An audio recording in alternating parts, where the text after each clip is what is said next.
Hello and welcome to VideoBrief, our informative, knowledge-driven series of insights and guidance for young professionals and for the industry leaders alike. And our distinguished guest today is Shaina Ganapathy, Head Community Outreach at the Embassy Group. Shaina, welcome to VideoBrief and thank you for your time. Thanks for having me, Pawan. It's a pleasure. Thank you very much for your time, like I said. And thanks also to Arya Chitarikal of Adfactors PR and Anjali of your comms team for having made this interaction possible. So, Shaina, before we begin our conversation, please allow me to impress our viewers a little about my distinguished guest today and tell them about you, really, because there are several youngsters who might not know much. So I'll keep it brief because I want to really get to the conversation fast. Sure. But, let's have some music.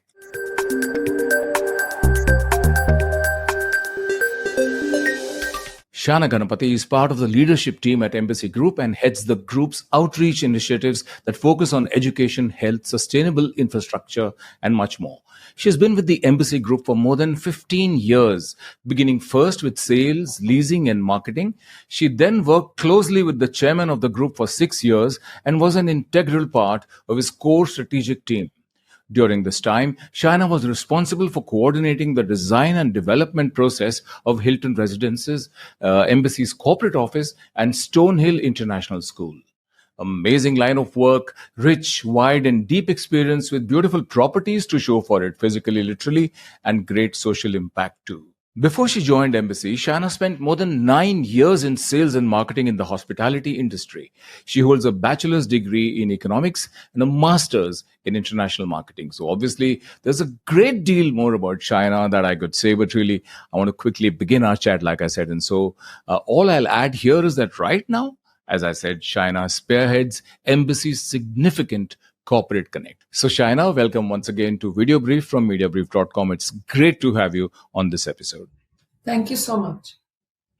So Shaina, tell me first about your role at Embassy Group over 15 years in the company. And you started off by leading marketing and sales, and now you're leading community outreach. What's your journey been like so far? So it's been quite exciting. We were a smaller company when I joined, so we were all hands on deck. So the development of our IT parks and all of the business parks that you see around India was being done within a small team. So it was great learning curve for all of us. We were involved in the design and development of these buildings. We had a dedicated leasing team, but I was fortunate enough to be part of the design and budgeting part of the whole journey. And over time, we wanted to establish ourselves in the field of education. So we looked at setting up Stonehill International School. It's a IB school in the country, very respected. It has over 45 nationalities currently studying in the school. And it's a truly international school. And for us as a company, that was an extension to the corporate business that we have, where we have the who's who of the world's leading firms in our tech parks. And most of these expats needed a authentic international school. And while setting that up, we also had the opportunity of building a government school in a village nearby. And that was really the beginning of a more structured journey for our outreach, where we realized that there are so many gaps that we already sort of have in the system.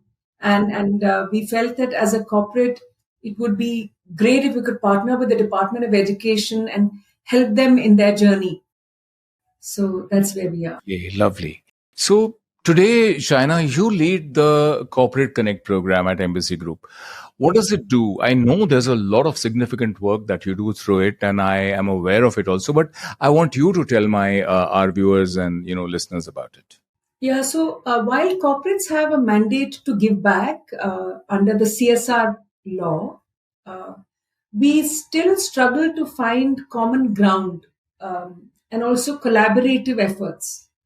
So in order to spearhead this and start the conversation about collaborative giving, we realized that we were in a very unique space. We were a real estate developer with corporate tenants.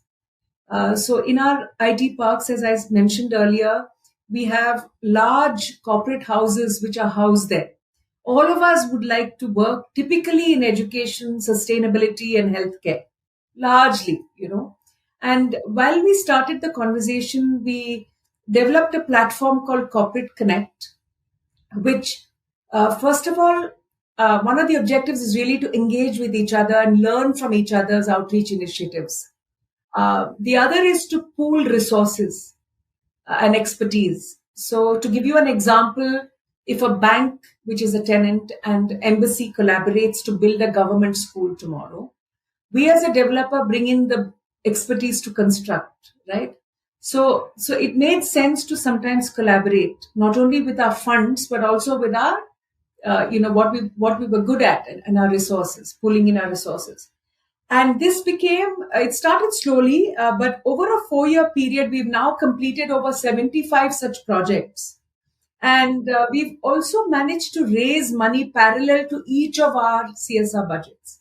So we probably triple the impact, instead of trying to work alone. So this was a no-brainer. And as a developer, I think we probably pioneered this across all geographies we are present at. This led to another opportunity where all our employees in our IT parks and at embassy very regularly step out of office, and we do collaborative giving, and we do a lot of projects together in the volunteering space. Again, embassy has taken the lead to curate them and sort of designed these volunteering activities. So as a corporate, you will typically find, a couple of members who are already doing a full-time job trying to do CSR on the side. They don't really have a dedicated resource as such. So we have a pretty, I would say, well-designed team with clear roles and responsibilities. And the management has been very gracious to give us a large team, which then allows us to curate these programs and manage them end to end. So whether it's a construction activity, whether it's healthcare in government schools, we have the bandwidth to do geographies and to scale. So it's great. And we also work with a couple of NGO partners, and we've worked with them for over 7 years. So this gives us a lot of leverage where we've both grown together, with the NGO through the COVID pandemic and all of that. So it's great. Yeah. That's amazing. 75 projects, and I'm sure more than those. This is what you remember as a round number, a round figure. But this is a beautiful example of, driving profit with purpose, right? And eventually, of course, you're a construction company, and, if you can get partners to come together and actually literally build progress and upliftment of society through your projects together in a collaborative fashion is amazing, which is why I'm surprised you already have 75 projects and you're saying it's difficult to find like-minded collaborators. Yeah, it's not a culture to collaborate, right? And we wanted to start that dialogue. And we also wanted to, sort of collectively realize the power of collective action. How we can pool in resources and funding and do a lot more than we would have done alone. I want to give you one example of how this really, had a positive impact, and that was during the second wave. We were 18 corporates who were all friends of embassy, tenants mostly, some of them through the CII forum where we were all members. Because of this thought process of wanting to do work together, we had task forces for ICUs and doctors and nurses. And there was a huge shortage for both. So we collectively managed to create a consortium where we set up 12 hospitals with 20-bed each ICUs, which had all the equipment from a shell to a completely functional ICU. And we had them operational with collaborations with cloud physician and doctors for you. So none of this could have happened if almost 18 of us hadn't collectively pulled in everything we had. Whether it was government licensing, whether it was on-ground support, whether it was on-ground support, meaning ordering equipment during the second wave, was no small effort. Bringing the equipment into hospitals and fitting them out, a biomedical team testing and checking what exactly is needed in record time, and then having an entire process set in place for hiring doctors and nurses for a 4-month period, housing them, transporting them, and making sure these ICUs were operationalized. Now, this was just an outstanding example of collaborative work, and we did it from our homes, from our dining tables, working from home, and we did it as a team, So we mobilized about 19 crores through the process. Yeah, and I have to say that it would never have been even remotely possible if Embassy decided to do this on our own. Wonderful, Shaina. Such There's a whole vision. case study on it if you ever want to publish it in your, just to show the Of power it had, course, I would love to do that. We are very knowledge driven, and that's why I think, even if I say so myself, professionals like to come on to Media Brief, and that's why I also, and we chase up, wonderful people like you, the kind of insights you've shared with us, the kind of Yeah. drive for bettering society that you've shared with us. Sure, it's underlined by some profit for the corporate, not just one, but every one of them. But Yeah. look at the deep impact that you have demonstrably. You walk your talk. Yeah. And how beautifully. So very, very nice. So let me sum up what your Corporate Connect program does for you. What I've read about it and what I understand. I think the Corporate Connect program, China, which you lead at Embassy Group, actually draws together leaders and corporates across Embassy's business parks with a common vision, aligned CSR mandates to spur collaboration for deeper and accelerated community transformation. And I think, you're the engine that drives this, you and your team. So please accept my gratitude and, appreciation for what you do. Really lovely. Thank And you. Lot more to be done, though. yes, I'm sure. I'm Yeah. sure for someone like you, it's always, Yeah. today's the first day of the rest of my life. Touch wood. Yeah. So, Shaina, coming to the community outreach programs you lead, what are some of the important focus areas for Embassy Group CSR? You already told me so much about the various aspects you've taken care of or are driving, care for. So, but still, what are some of the important focus areas that you might be looking at perhaps for the future? So at Embassy, I think everything is sort of, I would say, designed around the ESG platform. We have very clearly defined areas that we would like to see grow, and and we are committed to ensuring that they continue to be nurtured with our help. Under the social, part of the ESG framework, we have a commitment to revitalize the communities where our projects are at. So we look at a 8 to 10 kilometer radius, and we ensure that water, waste, and education with healthcare is something that we've been consistently driving across geographies. In the north, in Noida, in Maharashtra, we have Pune and Mumbai, Chennai, and in Bangalore. And that's been our effort. So it's pretty structured, if you ask me. What really strengthens us along the way is our long-term relationship with our NGO partners. We don't flit about. We've been part of their journey much before COVID and through COVID. And we've also invested a lot of our funds to strengthen their capacity.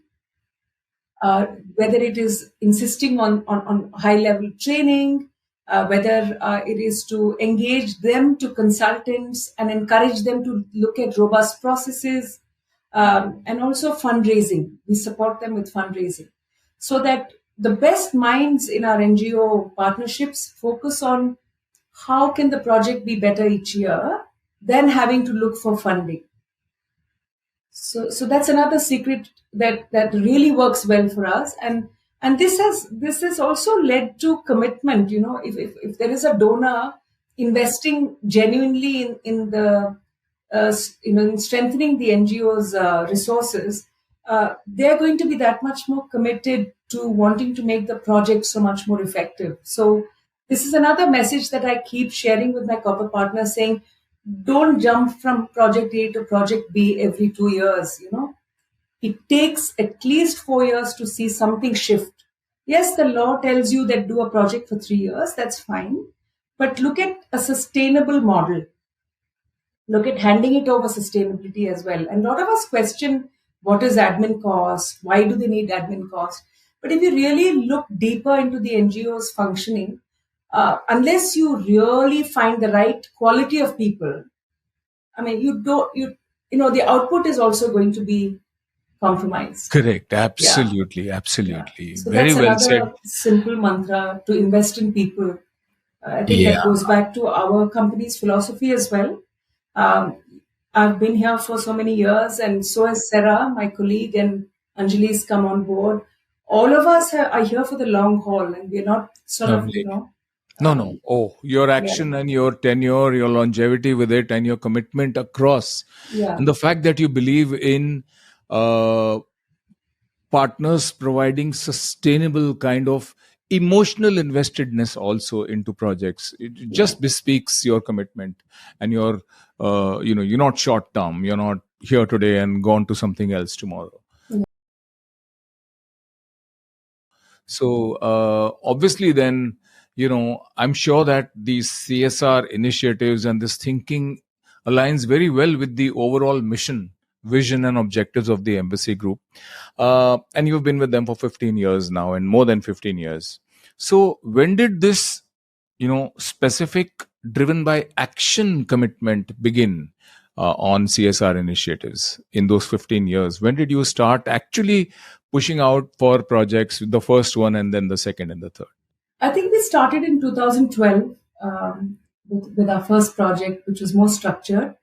Then the management took a very clear call to consolidate all CSR funds across divisions, and create a central monitoring team, which is led by me, which is allowed to look at all the business needs of all verticals and choose projects that are aligned to our ESG goals, and then bring it back to the leadership of all our verticals and get buy-in. So there's a central monitoring cell, so to speak, that drives the programs. So I think that brings a lot of synergy and efficiency into the system. We also spend a lot of our time not just doing CSR driven work. As I said, ESG has a larger focus area. So we look at Corporate Connect as one of our platforms to drive a strong message of collective action. We have another platform that we've created called the Embassy Engage series, where we're probably down to the 14th one now, where we look at very serious topics in the social space, and we try and bring in the government to address corporates in the room. The typical size of these events are about 50 people, but half of them are really corporates who are really invested, let's say, in environment. If I can take an example of environment or disability, for example, we bring in a very senior professional from the industry. We bring in a government representative at the principal secretary level. We bring in NGOs in the space and corporates who are really keen to do more in that space. And we spend an afternoon just brainstorming what the government goals are. How do the corporate world, how can we plug into the program? Who are the key players in the NGO space? Who's also showcasing a few examples of what works and what doesn't work. So the Embassy Engage series really has been very successful. It's very closed door, by invitation only, but it set a sort of I would say a narrative where we are focused. It's a focused group trying to do something that is not in a silo, but with government, mandates in mind. Absolutely. In fact, I see you at the crossroads as an enabler, connecting, government, connecting the rest of the corporates, connecting the NGOs and not-for-profit organizations, and ensuring that it's not just, let's say, responses to needs that are tactical, but also a strategic course in terms of a policy also as suggested, gets suggested to the government through industry and government collaboration. So really very, very good. So to give you an example, the Department of Education in Karnataka and the Department of Skilling, which is the Karnataka Skill Development Corporation, they have created portals on our advice after seeing our work collectively, which allows corporates to log in and choose projects. And embassy has been integral in this conversation, and some of the construction specifications that we currently use in the government schools constructed are the benchmarks that are published there. Even our health program today, we have a network of 92 schools across 4 geographies, which is a sort of, it's a small number compared to the number of schools that they deal with statewide. But the methodology and the process followed is the process recommended in these portals to corporates to follow. So the checklists, the documentation, the reporting mechanisms is what we have developed and designed. You're creating the category actually, frankly, which is beautiful. Yeah. Sorry, I interrupted you, but That's okay. yeah. That's okay. So the nice thing is they're open to listening to the corporate world, but also hearing our requirements, saying that instead of us as a corporate deciding what you need, why don't you tell us what you need and we'll plug into your program. And Pawan, let me tell you that when at Embassy we created these platforms for our corporate partners and worked with the government to create a narrative that is easily accessed by a corporate world. What we really try to do is to ensure that corporates don't work in silos, but they actually work with the government and try and plug into their master plan. And this has been our role as an enabler has really a value add in the whole process, and it goes a long way. So we've had relationships with our corporate partners at Embassy Group, which spans over 4 or 5 years, where we do repeat projects. So I think this is a relationship that's here to stay, and we look forward to many years of collaborative work. Lovely, really. You ask anybody, I've got a government account, some department wants us to work for them or whatever else, people are a little wary about this. Ki bhaiya, government, the processes will be slow, this, that, and the other. But what you have done and what I sense from you is that you've actually helped enable corporates work very closely with the government and also demonstrated, in the process, the government is amazingly receptive wherever the disposition is, whether at state or central or whatever regional, local levels. So I think it's not just the categories that you are building, but you're also helping the government connect beautifully with corporates, which is really the need of the hour today. Because, it's like you said, it's not just the law or the CSR mandate that the government per law kind of mandates on a company, but it's the spirit with which you work. And honestly, kudos to you. I'll share something with you, Pawan, which will demonstrate to you how the government is now, speaking to the corporates. It's changed. Earlier, it was always, very difficult to even get an appointment with even a block education officer. Today, the chief minister, the deputy chief minister, the planning minister, the education minister sat in a room with us as corporates and helped us understand their vision for the Department of Education. They invited us to collaborate. They had clear programs where we could plug in. It was such a beautiful program. So they've come a long way too. They understand that it's important to sort of, leverage us wherever possible. And companies like Infosys Foundation, Emphasis, companies also like Azim Premji Foundation have been working so closely with the departments to provide tech solutions as well. So it's been a great run for us corporates, and I think the more sensitized we are to the needs of the departments that we are focused on, there is bound to be growth, right? Instead of trying to make it a very haphazard sort of approach. Excellent. And the hesitation is gone. I mean, the government says, I have this responsibility, I have to do these things, and I can actually go out and talk to the corporates who will work purely out of their of their mission, vision, and values, instead of saying, oh, sarkar ne bola to karna padega. Not at all. So you've changed that whole narrative, that whole perception. And the governments also today are really far more demonstrative of the kindness or the care in their disposition for people. So excellent work. You should be proud. So, Shaina, my next question is something that you've answered across several of the previous replies.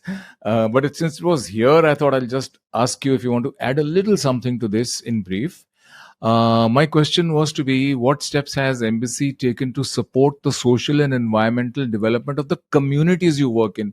And you did mention that across every place, every area, wherever you have a unit or a school or a hospital, etc., you do ensure in a 10-kilometer radius that your 3 water, waste, education, etc., are all taken care of. So I don't know what else you can add to this. So if you want, I can pass on to the next question. Pavan, I could probably give you one example of a project that we are proud of called Ecogram. It's in North Bangalore. It's where all the new businesses are moving in the city. So our intention at Embassy Group was to be aligned to our ESG goals and create a template for waste, water, and soil management, where corporates can actually come and study the model and replicate it in another panchayat. So it's a gram panchayat a collaborative model. This is our 7th year. We started with one village and now we have reached all 10 villages of the gram panchayat, where we do a 360-degree on dry waste, wet waste, water, and lakes. And we work closely with the women in the community. And it is at a mature stage of operations where we have about over 94% segregation across all villages. The government, having seen the quality of our work, has allocated 2 acres of land where we've set up a state-of-the-art segregation center, which has a baling machine, which has a conveyor belt system for segregating over 40 varieties of dry waste, and a separate wet waste center. We've also got a tailoring unit which upcycles material, and 6 government school children are nurtured in these in this particular panchayat. What it really does is it brings all of us together, and the 3 lakes that we have. You're welcome to visit our project anytime, but I will send you a comprehensive video which will give you an update of what we're trying to do here. And we've had 84 visitors, 84 companies and governments visit us in the last 1 year just to come and study the model. So I mean, as much as people complain about why waste is not being managed well, and all the stories that are that you hear about waste, this is a great example to show that the village panchayat and corporates and the residents can actually work together, where user fees, fines, every single household or a waste generator is monitored through an app. So technology is also something that is pretty much part of the whole project. So yeah, so this is a fine example of Embassy REIT actually investing back in the environment. Wonderful. Shana, it is clear that you at Embassy have your hands full as the community outreach head, but I want to ask you about the sustainability initiatives that Embassy has undertaken for its own employees and its own regular business operations. You've done so much of, you spread so much of goodness out, improvement out, whether it's sustainability, environment, etc., in the space, education, waste. But when you look at your own employees and your own regular business operations, what is it that Embassy is doing on sustainability? at Embassy REIT especially, which owns all the IT parks around the country, right? We have very strong policies and commitment to ensure that our employees have a balanced life. Okay. So, in terms of what we offer them, not just during their work hours, but also opportunities in volunteering, opportunities across the city. So, in each city, our employees have access to food and beverage outlets. We're very particular about health and wellness. So, giving them ample opportunities to participate in a variety of activities, which really gives them a little bit more than just having to come to work and do what they're assigned to do and go back. And of course, volunteering is a very important part of our lives as well. Within tech parks, we do have stringent processes for managing waste, managing water, recycling, and our energy. So, solar is a very big one. So rooftop solar is something that we've introduced across our tech parks, where the entire rooftops will be solar powered. And obviously our ESG goals are so stringent that, we want to be, net zero carbon emission across our projects, as it is probably the case in most large companies today. And as a company, I think the leadership is very committed to giving the employees a a very satisfying work environment. So, if you look at testimonials of our employees across, you will find that a lot of them speak about loyalty to the brand, and it comes very easily. It's not something that you have to really drive down, and it is the culture that has come down from our founder, Mr. Jitu Vivani. He's really invested in people, even during the pandemic when things were really hard. Our salaries came, there was some delays sometimes, but I don't think it was unreasonable at all. We still have a central sort of a response cell for anyone in distress. We take mental health pretty seriously. All our laws that protect women in the workplace is in place. So, yeah, it's a very healthy work environment, I would say, for any employee to be in. I've seen that over time with me and my colleagues, we've done different roles in the company, and the company is very progressive in the sense that they would like you to thrive. So if you go and tell your management that I want to move to another vertical tomorrow, they will encourage you to do it. They will actually facilitate the process for you. Excellent. So, all of this actually will add up to a very high happiness index. And while there are things like, okay, certifications for a good place to work, etc., I think the most important, or one of the most important indices to measure employee happiness is a happiness index. In fact, I should connect you with Raj Nayak, who has this house of cheer, which is amazing and actually measures happiness across every single employee in a company. And I'm sure that your company would be very, very open to looking at something like that, because you seem to have sort of defined the curve and you are ahead of it across. So lovely, lovely, lovely, Shaina. Looking into the future of CSR, how do you envision collaboration between organizations and in driving impactful community initiatives? Any thoughts on the exciting possibilities that lie ahead? Knowing you, I think it's going to be a very long answer. Keep it short because you have so many ideas. No, I think at Embassy, we will continue to be the enabler, the facilitator. We will invest a lot of our time bringing people together on common platforms. I think that's the real secret sauce in giving back. Yeah, and it's built a lot of trust amongst us as companies. We don't really talk about what the lease rentals are or what the deposit should be.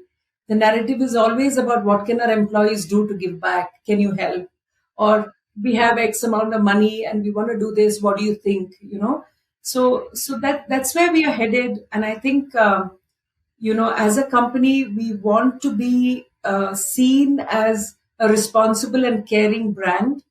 And we are seen as that, at least by the people who know us. And also a great partner to the departments, whether it's education, health, or environment, to see us as a strong sort of promoter and supporter for the causes that will enable development in our states where we are present. Excellent. I am so impressed and so very happy to see this kind of commitment. And I think this is really it can be a beacon to very many corporates. And I'm sure that, a lot of corporates, a lot of corporate heads, CSR heads, HR heads, marketing heads, brand custodians, etc., promoters, they mainline on mediabrief.com. And I'm sure that, I hope that you will have a lot more people approaching you and saying, what you're doing is amazing and we really want to be your partners in this whole process. So any interesting campaign, Shaina, that you might have rolled out? Maybe we can play a video and then you can tell us a little more about it after. Pawan, we've done a lot of campaigns in the last 2-3 years, but the one that really is closest to our hearts is the need to collaborate. So we have this amazing video, which is a testimony to our work.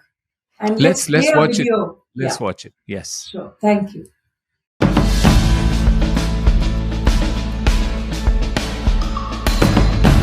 At Embassy, we recognize the power of collaboration. That's why, with our Embassy Engage series, we routinely curate CSR forums that bring leaders from various fields together to discuss shared challenges, set an agenda, and pave the way forward for our Corporate Connect program. We're now starting to partner with occupiers on our business parks. In some respects, what we're trying to do now is to be the facilitator. We're trying to leverage our relationships with corporate occupiers to help the communities around our business parks. So far, we've developed 34 corporate partnerships and undertaken 68 projects in 4 main areas: upgradation of facilities in government schools, health initiatives amongst the underprivileged, the transformation of community spaces, and more recently, COVID relief in cities across India. Wow, this is really very interesting, and it says everything. But do you want to just tell me a little bit about the thought that went behind putting it together and how much time did it take? What was the impact like? This is a video that keeps getting updated every year because we've been doing a lot of work with our corporate partners and the government. And as I said earlier, I think at the core of everything that we do is the hope that outreach should not be something that a corporate considers as a signing of a check or letting someone else handle the problem, but engaging with our internal stakeholders, our employees, our partners, and our, in this case, corporate partners as well, to bring together all our resources for a greater good. And that's the central theme of the work that we do at Embassy, and we've pioneered it, Pawan. And I want to really thank you for giving us this opportunity to talk about it at length and showcase it as well. Thank you. Thank you ever so much for your time. I think the video was amazing. My conversation with you has me inspired to try and ensure that this video and even the transcript that we will produce out of it, we're going to go and try to blow it out of the water so that everybody watches it, listens to it, reads it, and is inspired. Because what you do, Shaina, is truly beautiful work, very inspirational, much like the person that you are. So I loved the insight, Shaina. What was it like for you being on VideoBrief from Mediabrief.com? I think, Pawan, it was really sweet that Mediabrief has taken the time to get excited with me about all the projects that we're doing, and also being almost like a custodian for our messaging, right? And I'm sure your readers will enjoy this new perspective. And I'm happy to, connect with you in the future and share some new exciting thoughts as well. Thank you, Pawan. Thank you to you and your team for having us. You're most welcome, and you can count upon us to get back in touch with you for much more. Thanks also again to Arya and to Anjali from AdFactors and from your comms team. Amazing people who made this interaction possible. So Shaina, Thank you ever so much. Thank you. Thank you for having me. So that was Shaina Ganapathy, Head Community Outreach at Embassy Group. Amazing video. I think because of all the insights that I got from it, the learnings that I've got from it. And truly, this is a lady who beautifully walks the talk of commitment to driving national profit with social purpose. I mean, it's the kind of stuff that I just extemporized on that, because that's the kind of feeling that this conversation has evoked in me, and I hope it'll evoke in you too. And I hope that you will take this conversation and the insights from it back into your workplaces, into your bosses' cabins, and say, these are the kind of people that we should partner with. Thank you for your time. Till we meet again, this is Pawan R. Chawla, founder editor of Mediabrief.com, saying, take care. Bye-bye.